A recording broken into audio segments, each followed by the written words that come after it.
The secrets to training a veteran for animal companionship lie in listening to what it is that the veteran needs, what it is that they're looking for, what it is they hope to be able to do with their animal. Being a veteran means to me honor, sacrifice, unconditional love. It's a choice made that not too many can make.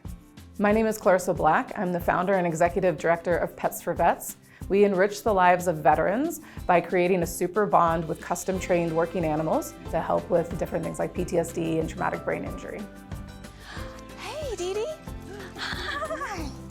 Pets for Vets began when I was working at a local VA doing some therapy dog work with my dog, and he was a ham. He loved people, he loved the attention. If somebody was laying in bed, he could lay quietly while they pet him. If they were working on mobility, he would stand at the end with his paws up. He would also woo at you if you talked to him, so people really felt like they had a connection with him. And a lot of veterans started asking me if they could bring Bear home.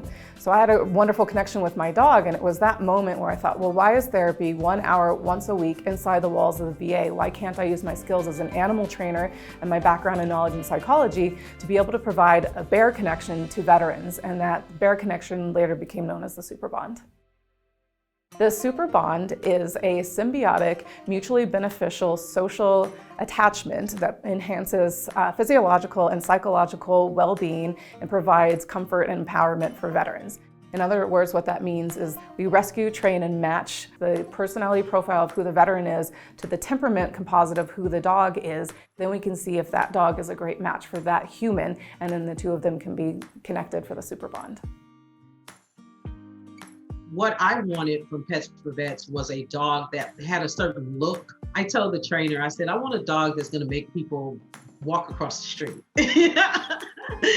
And of course, then the trainer was like, okay, listen, we have to think about public. We have to think about your dog having manners, people's perceptions. You know, all of those things are important when you start looking for a dog.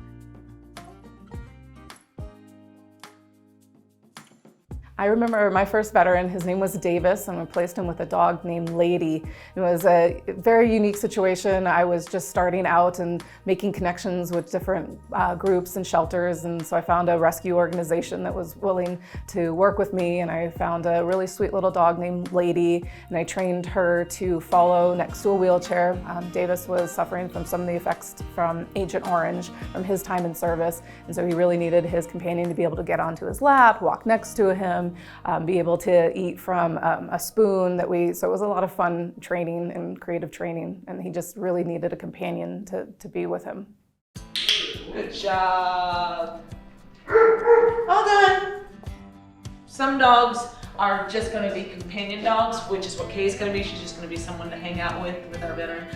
So she should be well versed in all the basic training. A lot of our veterans have post-traumatic stress disorder. They become a lot more secluded because they're not trusting of people. And so to be able to have a companion dog, someone that they know is going to be there every time when they come home and greet them with a smile, all that helps. The organization has given me so much. I mean, it's not just Rex that's changed my life, it's the whole program that's changed my life.